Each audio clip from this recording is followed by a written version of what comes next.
Your recording is now in process, and your recording now is with What's Good America, ladies and gentlemen. You are now back with the good guys. And first of all, it ain't a different day. It's the same day for us, but you're going to get the show on a different day. But it's the same day for us. So you're like, they got the same stuff on? Nah, we do got the same stuff on, but it's from the same day, not a different day, because you getting these a different day, even though it's the same day for us. All that being said, what's good, America? I am your one half of the dynamic duo, the Batman and Superman, the Patrick Ewing to I was gonna call you what you call it, but you ain't that violent, so I'm gonna take that back. The Charlotte Hornets in the 90s. So I'm like Zoe Morning, and that's Grandmama over there, all right? Like we equally before his back went out? Yeah. Before his back went out. All right. I was gonna call you Anthony Mason. It was gonna be like the young Knicks, but I can't be Patrick Ewing and you be Anthony Mason because all he fight too much. He's just like Anthony Mason. Shout out Ced the Entertainer. So with all that being said, I don't know if y'all heard about what's going on in sports, but yesterday we had a very sad moment for the rest of college football. And I know I haven't introduced Walt completely yet. As a matter of fact, I got to get serious for a second. So that's Big Game James, Mr. Saturday Night, the one and only, Mr. Six, Mr. Touchdown. But for those of you who don't know, we had a sad moment for the entire, I guess, college football landscape except for one place. Nick Saban signed an extension, baby. So you bitches got a problem for the next 5 to 7 years. It's a wrap. I don't give a damn if you got. Hey Dabo, good luck this year, buddy, with your new 5-star quarterback. And listen, I swear to God, if y'all get Arch Manning, I will bomb that school Taliban style. All right, because Arch. Did you just give a bomb threat and then claim the Taliban on our show? I just gave an entire bomb threat for the entire state of South Carolina. All right. If Arch Manning goes to Clemson, I'm done. All right. Not saying that Bama can't beat him. I just don't like the fact that he's going to go to any SEC school except Auburn. Okay. Arch, you got Ole Miss to be like your uncle and your dad.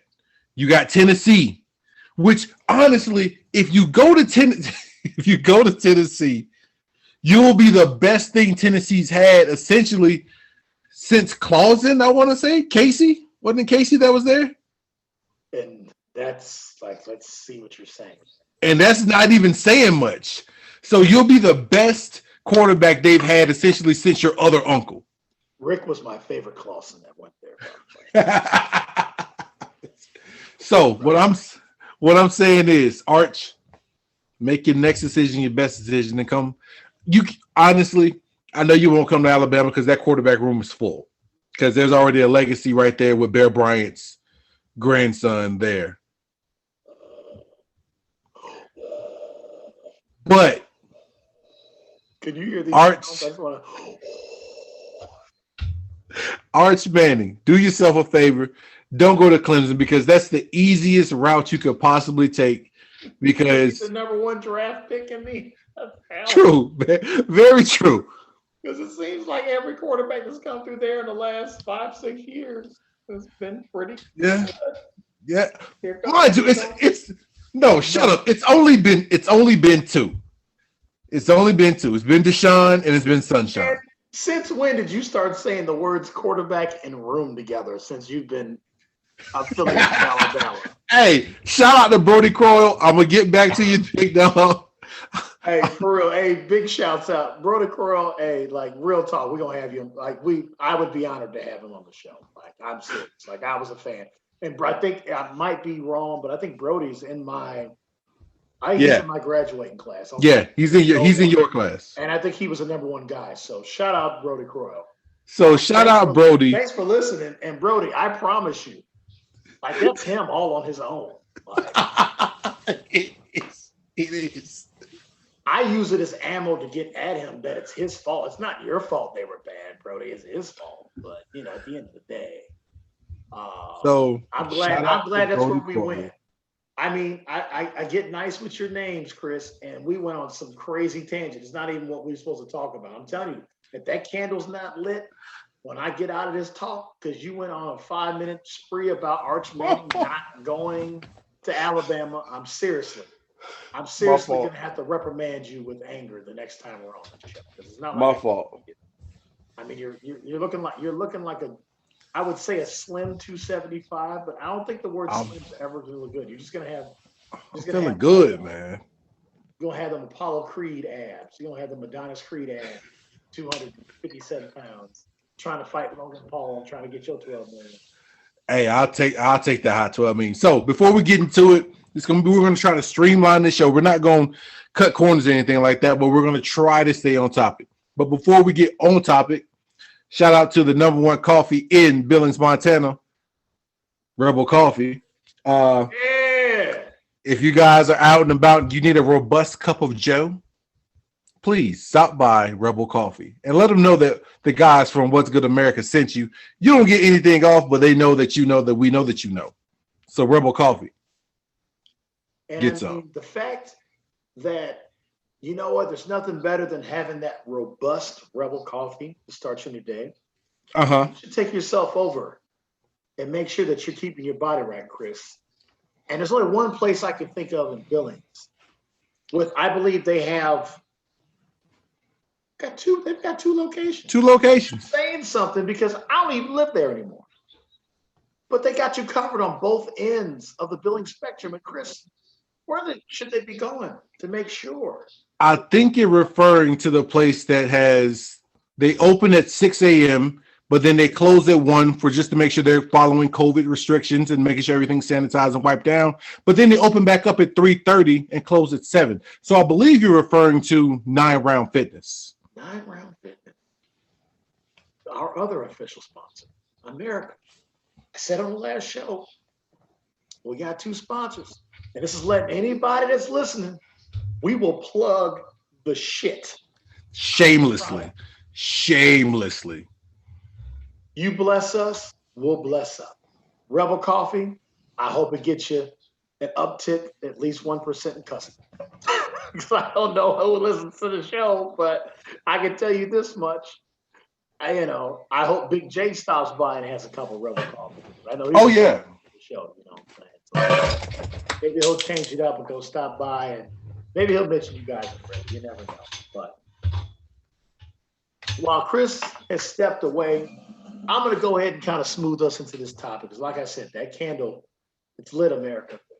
And I'm going to tell you right now, that Arch Manning thing, it wasn't a good start to what I'm trying to do. But this is the other thing I wanted to get off my chest. There's a reason why the names are what they are for this segment. Because, I don't know, I just feel like we've gotten very, very peace sign around here on this show.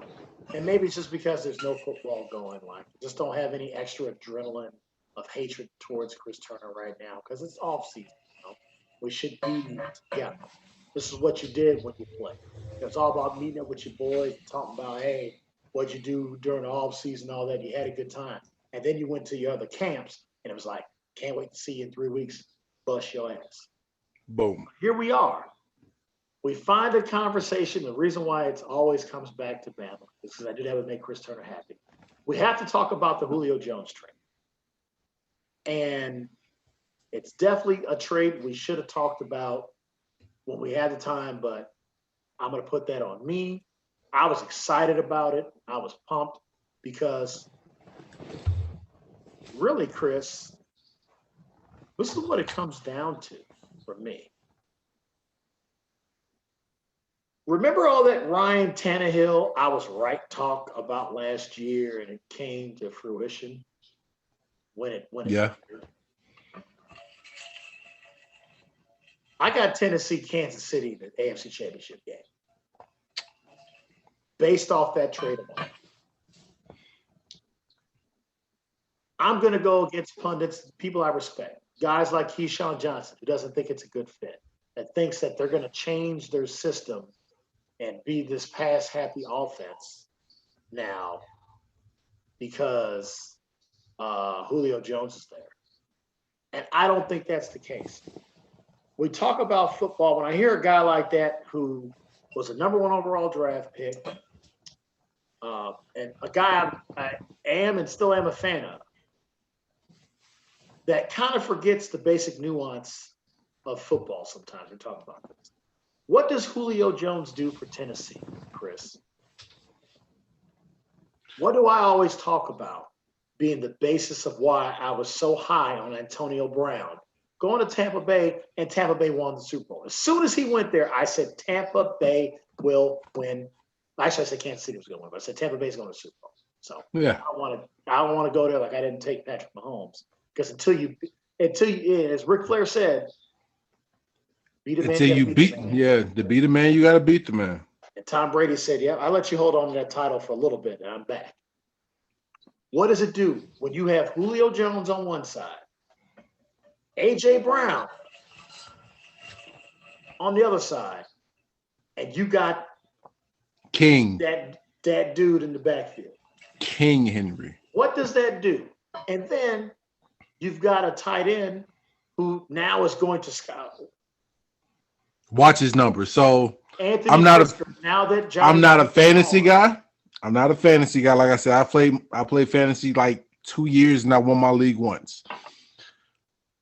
You may want to draft Tennessee's tight end, and you may want to do it fairly early. This game, Chris, it's an offensive game. And I agree. Tennessee's defense, not that good. They're good enough. And that's the bottom line. We have talked about this division openly. And as of before the Julio Jones trade, it was Indianapolis's division. Because to me, I didn't think they were losing much at quarterback. They were No. competency and somebody that can win you a game if it comes down to it. Phillip Rivers Correct. did that for him last year. They got him to the playoffs. Correct. And they damn near won that game. So by getting Wentz, I thought they were getting an upgrade in athleticism and an upgrade in arm talent. But obviously Phillip Rivers is crazy accurate with that fluky ass delivery. He was numbers speak for itself, like I said. Mm-hmm. But what Julio Jones does for you is he makes you have to play clean defense. Honest. This is what we talk about in football. It doesn't matter what level you play. If I can't find a way to get a one-man advantage against whatever I think it is the best you do, because you can beat me another way, I don't think very highly of Ryan Tannehill. But I tell you this right now. I said Patrick Mahomes was going to win the MVP flat out. I'm still going to stick with that because I think he's pissed off that he's been disrespected. Yeah. But if you don't think Ryan Tannehill is not going to be right there with touchdowns to interception ratio with these two beasts he has on the outside. Now, I want to also say this. This all comes with health, too. Right. This is them playing at least 15 and 17 games together. Ryan Tannehill will be in the top 3 MVP conversation. And you know how I feel about Ryan Tannehill. I've been holding this in for 3 days. And I know how you feel about Ryan Tannehill. But Julio Jones makes that much of a difference. And you know what? I saw this same similar type trade happen in the league that we love, Chris, 15 years ago. Saw a guy that was a little injury plagued. The team was, a little bit down, after some up years. Yeah. He goes to a winning situation, and all of a sudden they're in the Super Bowl. This is very Randy Moss-esque. And that defense was good enough. It wasn't the great Patriots defenses. They had Rodney Harrison. They had Junior Seau. Both these guys towards the end of their careers, not when they were Pro Bowl and Junior was perennial All-Pro his entire career. Mm-hmm. But not those years in Patriots. He was just solid, get the job done. Right. I see Tennessee being a team that could basically outscore just about everybody outside of Kansas City. And I think they've leapfrogged themselves. So I'm going to give myself a couple outs. I'm predicting AFC Championship is Chiefs versus the Titans, but the Titans will be in the Final Four of that conference. They'll be in the, I guess, the divisional round. I think it's a divisional round, isn't it? I think so. So that's where I'm at with that. I just want to jump off of that and let you go. All right, so I'll run into it before I even get to the whole Bama gloating thing. Which I'm sure. Dude, I'm growth. I'm learning growth. So to go from the division itself, your only competition is Indianapolis. All right. Which honestly,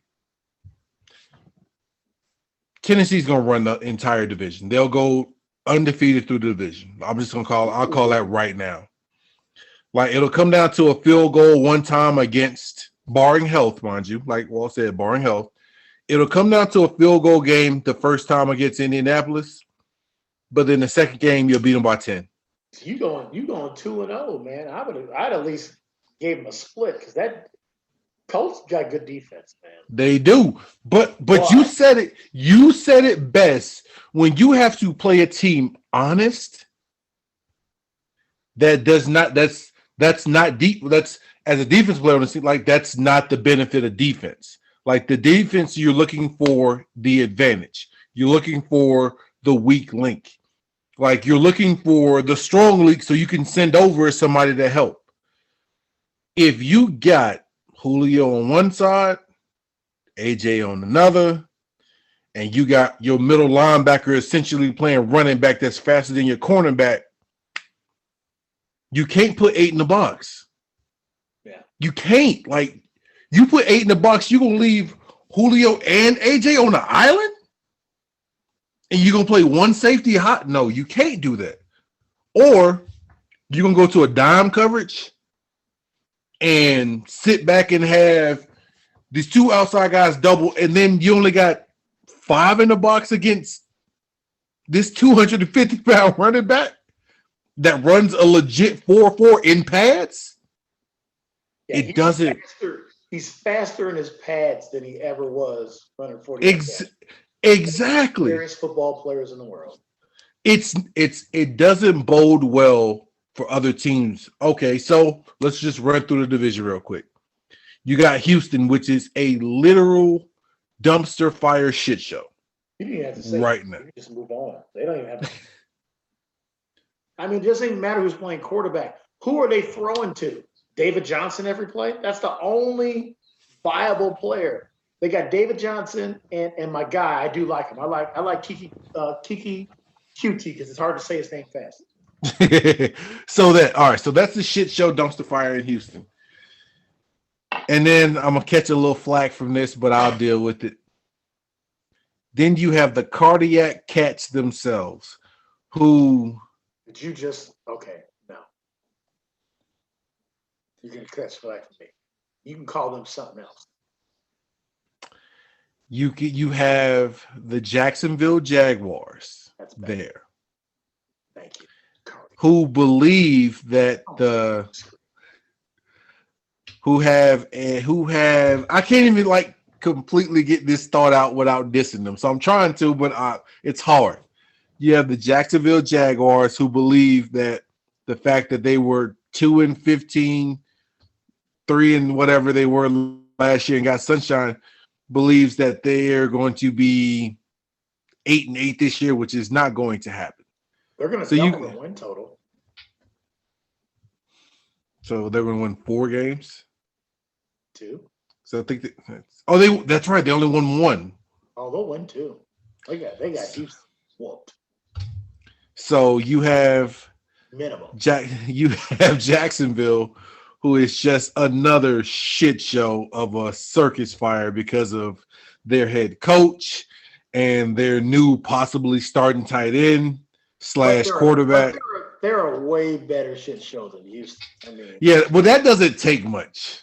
That doesn't take much at all. Let's go ahead and just do takes. I guess since you've done your take on South Carolina, I mean, at this point, Houston's at a point where I don't know too many more urban places in the world besides Houston But how many urban people want to even play for this franchise? Oh, it's dwindling. They're going to look like the Celtics in the '60s here real soon. I just don't know. I mean, obviously you can get a paycheck and be there, but it's like, dude, if you could do this to our, Yeah, I mean, they went out of. I mean, it's at. I just don't understand. Okay, tangent. Why don't we know what's happening at this point? Why has there not been any trial? nothing. There's been absolutely nothing. These So- poor women, these poor Yeah. women. I feel so bad for these women, dude. Like whatever's happening, good. The women, and that's the point I want to make on my shows. These women, whatever's happened to you, I feel terrible for you, no matter Right. what. Because no matter what, nobody comes out of it No. the way this is going. Because we need some people testifying now. This should have been a criminal case if that was what was going on. And he should be put before A jury of his peers. or his peers. And I'm not saying they had to be the ones, that Tron Carter, didn't see, and the ones that Charles Jeffers did on Chappelle's show. Shout out Chappelle's show. But saying all that, so the Titans are the team to beat in the AFC South. All right, that's granted. Then I forgot who they're playing outside of conference. It doesn't really matter because you're going to be undefeated in your division, so that's going to get you a decent spot. Yeah. All right. So let's just kind of run through what the playoffs possibly could look like here, there, everywhere. I have to Against redo Pitts. my AFC picks. I have to find that show. I did all these picks. Yeah, you did. You did. Like somebody got to get the hell up out of there quick. Tennessee stands good against any team in the AFC. Period. Like they have a puncher's chance, a better than a puncher's chance against anybody in the AFC. Yeah. Like the game to watch, of course, is going to be them in Kansas City, but I don't think like them versus the Ravens. That doesn't excite me. Them versus Pittsburgh doesn't do it for me. Them versus Cleveland is interesting, but I still feel like Tennessee pulls it out. Yeah, you know what? I think that's a good one, Chris. It's like, who runs the ball better? Exactly. Because they're a very similar team, and I'd like, if you get Odell to play 16 games healthy. Right. God, I love the AFC. The AFC is on. All right. As a Dolphins fan, how do you feel about the Julio Jones trade? How does it make you feel? As a fan, I think it was a good place for him to land. He got exactly what he wanted. It is what it is. As a team that could potentially play him, I like my defense. And I like my defense being able to play straight up against those guys. You need to pay. I was just reading what we're going to show. Like, Zaven needs money. Yeah, definitely. Tripping. I like my chances against them. Now, if it comes to a shootout, I don't have enough of a sample size with Tua to say, oh yeah, I'm good. Because I can't count shit at Alabama. I can't. It's not the pros. It doesn't count. I can't really count the 4 to 5 games he put in work last year because small sample size, it's not enough. So if it comes to a shootout, I'm going to lean more towards the Titans because even in a shootout, you've seen Derrick Henry break 95-yard runs in a shootout. Like, so not only do you have 2 X receivers essentially, you got a home run hitter at running back.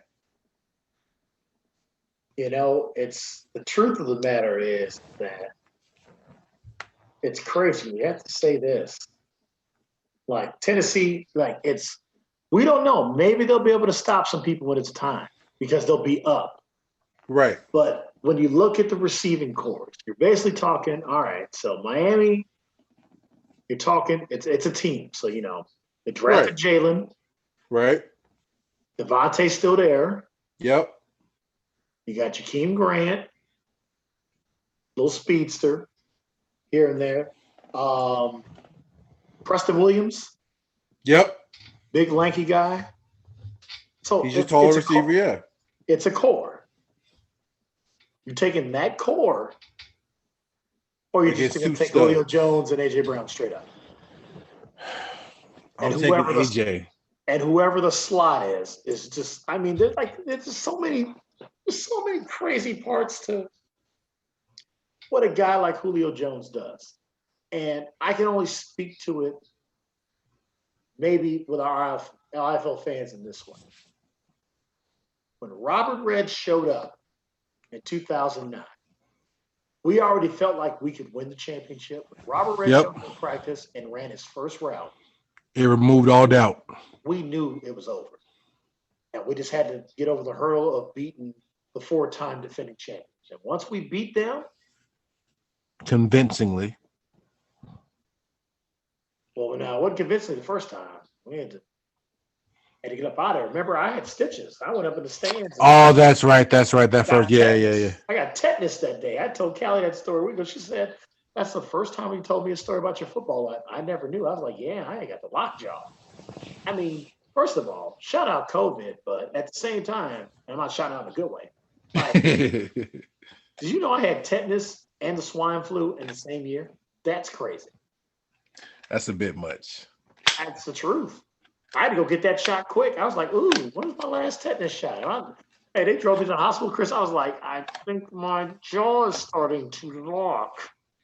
That shit was hilarious, because I survived it, and we beat Sioux Falls, and I had one arm and still caught 2 touchdowns in that game. Oh Chuck had 2. I think Parsegian had field goals the rest of the way, and Willie had the 2-point conversion. That's how we won that game. And you guys, I remember Willie. And you guys balled out in the second half. Y'all was like, "Look, y'all been playing like shit." Oh, and no, I tell you that. And Robert Red definitely had a touchdown that game. Sorry, Double R. Double R scored in that game. Y'all balled out because y'all was like, "Look, y'all better figure it out in the second half because we hold them. Like y'all ain't doing y'all part. Y'all just Y'all held them to 41. Listen, y'all held Sioux Falls, the 4-time champions, to 41 points in arena football. 41, and then we went to their place. You held them to 18 or something crazy. Yep. Then they came back to our place and we doubled them up, 70 to 35. Yep. Same year. So that's what I think Julio Jones brings. Julio Jones, to me, brings to that team, like Corey Davis is from the crib. I love Corey Davis. And Corey Davis, he parlayed that dude got paid. And he's up in New York. He's playing with Luke Wilson's nephew, Zach. I finally got it right. Zach. Finally got it right. Old High School Musical face looking. That's what he looks like. That is what he looks like. That dude looked like he was on Wizards of Waverly. Anyway, point is, you trade, Corey's gone, and then you get Julio, who's pissed and wants to prove a point that he wants to play in another Super Bowl. I don't think he would want out because he knew contenders were going to come get him. Right. Based on Antonio. Antonio has set a great precedent, in this era of those guys. You know what? If we're not winning and I've made my money, I can figure out guaranteed money here. Exactly. I want to go compete. And I think that's what happened with Julio. It's like, dude, I'm hurt. We can't get anything right. At least with these guys, our defense may not be any better than what I had in Atlanta, but I got a 2,000-yard running back in my backfield. Easily. I remember Keyshawn saying, Julio's not going to want to block. First of all, the last receiver I saw block in the NFL, well, there's a few. Obviously, in Baltimore, they all block. They have to. You have to. Yep. The last receiver I saw blocking in the NFL, there's two of them, Larry Fitzgerald and Hines Ward. Nobody else blocks. No. There's a written agreement between DBs and wide receivers in the NFL. Like, hey, look, only if the action's coming here do we make a play. So I just love the move, man. I'm going to jump on the Ryan Tannehill bandwagon for this season, and that's why I wanted to have this tape, man. I just want to let you know, Ryan Tannehill is climbing to my Mount Rushmore of quarterbacks for the 2021 season. And here's the thing. I don't blame you. And I'll kind of put a bow on this one. I don't blame you. Tannehill has a lot of ammunition for that gun of an arm he has right now. And you have to play him respectfully now. Because if you blitz and he drops it off to AJ, that could turn into a slant to a touchdown. If he just throws it up, Julio has about a 70% chance of coming down with it. And God forbid you blitz and it's a draw play. Now you got to hit this big 250-pound Mack truck that's already at full speed by step number 3. Which how do you there's no way to compete with that. Like, what are you going to do about that? Like, I get it. Like, the Dolphins we have a very good defense, but it's not much you can do about that. Might be the only defense in that entire conference that can stop. But I'm going to tell you right now, America, Chris already hit on it, and I'm going to reiterate this. If you double A.J. Brown, so you're telling me you're going to leave Julio Jones one-on-one, Tannehill's got enough on him. Okay, if you double Julio Jones, you're going to leave A.J. Brown wide open, young, hungry, and wanted Julio, because A.J. Brown, I think, is smart enough to understand, hey, this was fun this year because Corey was healthy and we both had 1,000 yards. This was fun. Mm-hmm. And then you have to realize, like Chris already said, because he's in the trenches, he knows what it is to understand, especially playing the SEC during the era of this guy had to deal with arguably one of the greatest running back tandems you've ever seen in SEC. Yeah. He knew what it was like to have to deal with Ronnie and Cadillac. And Jason Campbell was good enough to get the ball out to guys. So good, he got drafted in the first round. So correct. Chris has experienced it being in trenches like, dude, what do we do? You can't stop balance in the NFL. No, you cannot. Tom Brady has proven that he has 3 more years on his career because everybody came back and they're able to pay mostly everybody. Yep. They're already coming up with solutions with who's going to leave. And it's going to be Chris Godwin. And AB's there. So when Chris leaves, they can give AB some guaranteed money. And they still got to give Mike Evans. Because Mike Evans ain't going. Mike Evans is like, I like this winning thing. I already set my NFL record. I'm good. I'm in the Hall of Fame statistically. I'm going to win some rings. He's like, I'm going straight Michael Irvin. Let me get these rings. Because three rings as a receiver with the right amount of yardage, automatically you're in. First ballot.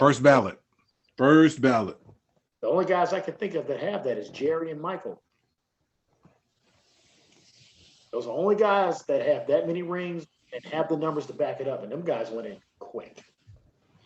Well, with all that being said, like I said, I'm not the fantasy guy Walt is, but the Titans pretty much give you a decent option if you're looking for like some fantasy teams if you're not really into it. I'd take one of 4 of those guys whenever it's time, because I definitely have them all circled, which means I'm basically just giving away everything I'm going to do in my draft, which doesn't matter because I did make the mistake of taking Bryce Love in the 4th round. That's the best part about me. I still own it. Yeah, you got to own that shit. All right. I took a flyer. I didn't realize the Washington football team can actually keep football team as their mascot too. Yeah, that's the smartest thing they've ever done. Hey, they made the playoffs with that name. I wouldn't get rid of that shit either. True. And they got your boy. And they got your boy. Fitz magic, baby. I got the magic in me. Love Fitz magic. You got another give me a minute lined up, man? I feel like we got to give another one to the fans. I'll give him another one. I'll give him another one. So America, I'm out of alcohol already. I didn't have that much, and I've been trying to watch what I'm drinking because 9 Round Fitness got your boy right. Shout out 9 Round. I may start doing my give me a minute with Rebel Coffee. Ooh, send me America cups or something. I got you. America, give me a minute. When we first started this show, I used to joke about being a suburban dad and this, that, and the third, and whatever. I have now settled into this role of suburban dad. Like I am literally turning into a fucking TV dad right now. So wait, which version? Which TV dad are you? Or are you a combination of a few? I'm a combination of a bunch of them right now. Give me some names. So I'm a little bit Philip Banks. Nice. All right. I got a little bit of Carl Winslow in me. All right. Actually, you got a lot of Philip Banks based on your hairdo, your beard. So okay, I got a lot of Phil in me, but then I got I got Rock in me too. So like it just depends on it just depends on what's going on. So mind you, I go walk out the garage, get some out the car. Zoe ride by, her and a little friend. Dad, so-and-so's bicycle isn't working. Can you do anything about it? Now, the Rock that was in me from the show Charles S. Dutton, I was like, no, I'm gonna go back inside and watch anything else to be an unproductive ass citizen in America. But then Philip Banks took over, more of a Carl Winslow. Man, what's going on? This is going on with a bike, and this is going on with a bike. All right. I go get Allen keys and wrenches and go grab me a Gatorade and everything else. 10, 15 minutes, I done fixed this little girl bike. Oh my God, thank you so much, Mr. Chris, and blah, blah, blah, it's whatever. And I like, what happened to the thug that was in me? Like I used to knock people the fuck out. Like I literally put fear in people's heart. And now like I'm a suburban dad, bro. Like I'm fixing bicycles and organizing birthday parties and taking kids to the damn pool with their friends and paying for this and that. So America, I say all that to say this. Don't let your inner thug die out. All right. Because mine is on life support. Hey, don't lose your dinosaur. Don't lose your dinosaur, man. Because the inner thug in me is dying slowly but surely. Like the only thing that's keeping the inner thug in me alive is the fact that Alexa knows I love like ridiculously vulgar hip hop music in the morning, so she plays Plies every morning for my alarm. That's the only thing that saved me. So America, that's been my minute. Hey, that's pretty good. And gave me a good transition into mine. Just that last little bit you said. So America, as I'm hoping that the candle is still lit, maybe the TV is on. Just want to shout out my soon-to-be wife. And if she fell asleep, then my own fault. So America, as I take a sip of this White Claw Screwball of our unofficial sponsors, I just want to once again remind you that this spot is sponsored to you by Rebel Coffee.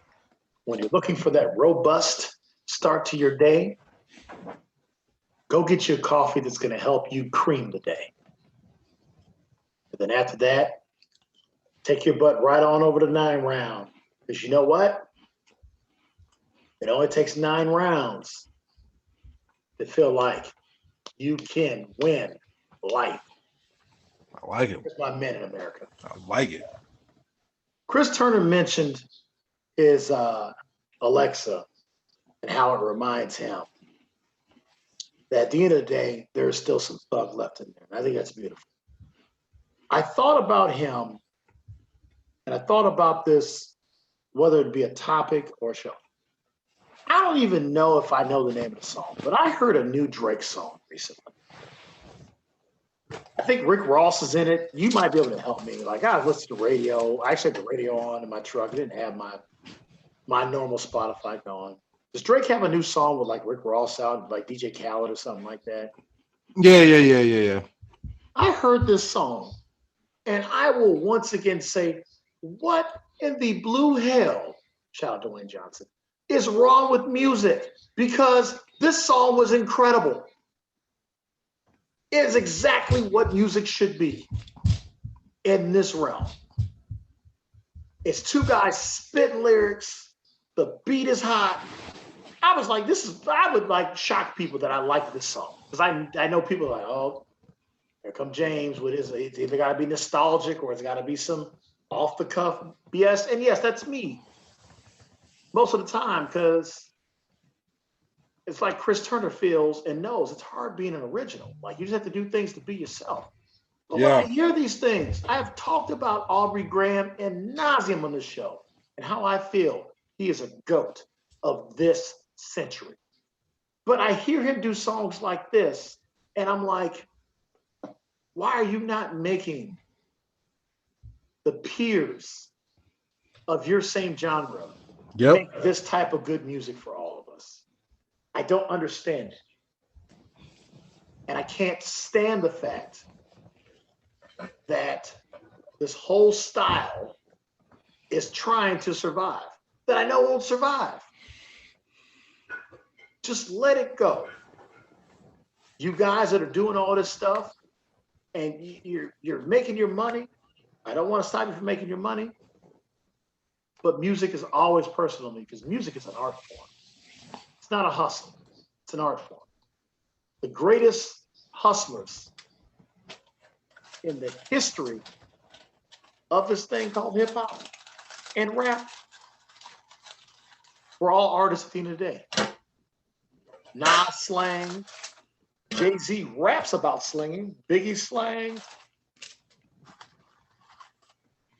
50 slang, but this was their art. This was their canvas. And when you see their canvases, you see Basquiat photos. You see hip hop Mona Lisas. You see sculptures. Hip hop, 16th chapels. Michelangelo's David in hip hop. Like when some of y'all rap, it just feels like you literally picked out a canvas, spent good money on a canvas, and took a shit on it. Yep. Swirled your finger around it and said, this will sell because America's just dumber now. And they buy whatever we do because we'll make it trend. So I challenge the Drakes. And I think he knew it because he knows Kenny's coming. Yeah. He's going to do something with some influences. I mean, they gave this guy a soundtrack to the blackest movie ever. And he was like, I'm just going to go chill. And he was hanging with Wit. They made their family. I'm pretty sure he got married in silence, moved in silence like he always does. That's why I love Kung Fu Kenny. That's why he's the GOAT of this era to me. He makes records like Michael Jackson and Prince did. Like them shits come out like every 3 or and take some time to think about this shit. So that's all I'm saying.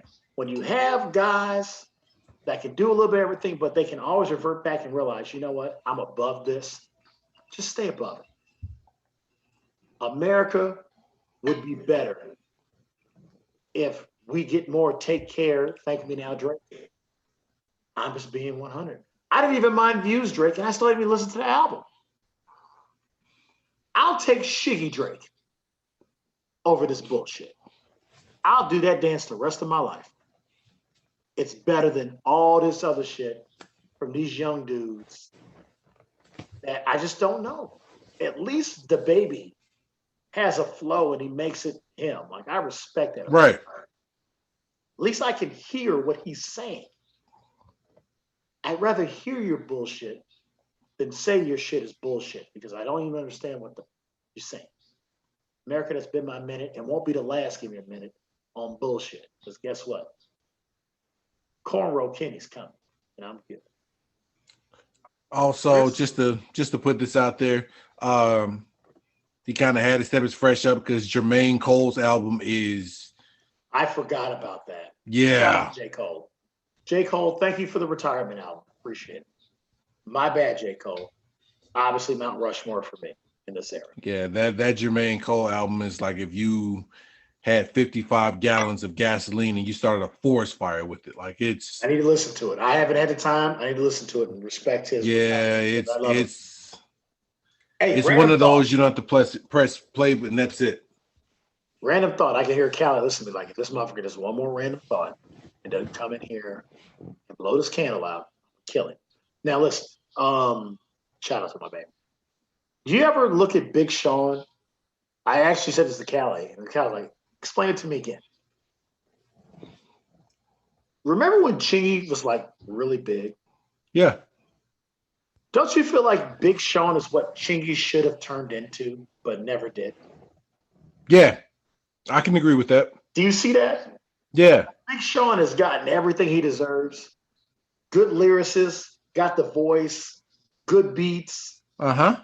Has made timeless classics. Like Chingy's got a couple, but Big Sean is like He's got he's got you know, he's got the stop. Now make that mother hammer time. And then he's got the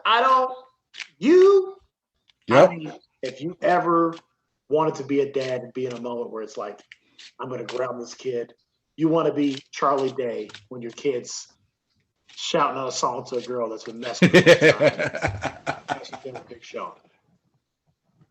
And then drop the mic. It's like, yeah, she's in trouble, but you know what? I'm gonna go ahead and rock with her. It's worth it. Edited version of the song. So that's it, Chris. I'm in trouble. I can tell you that right now. Doesn't like getting in trouble 3 weeks before your wedding, but I need you to make this sign out short because I need to. With all that being said, big shout out to Rebel Coffee, big shout out to 9 Round Fitness, Screwball, all of our support. Make sure that you comment, like, and subscribe. Everything's What's Good America on all of our platforms. And the same question that we asked you tonight is the same question we ask you every night. And that question is, Walt? Babe, do you accept my apology? No, I'm just kidding. What's good, America? What's good, America?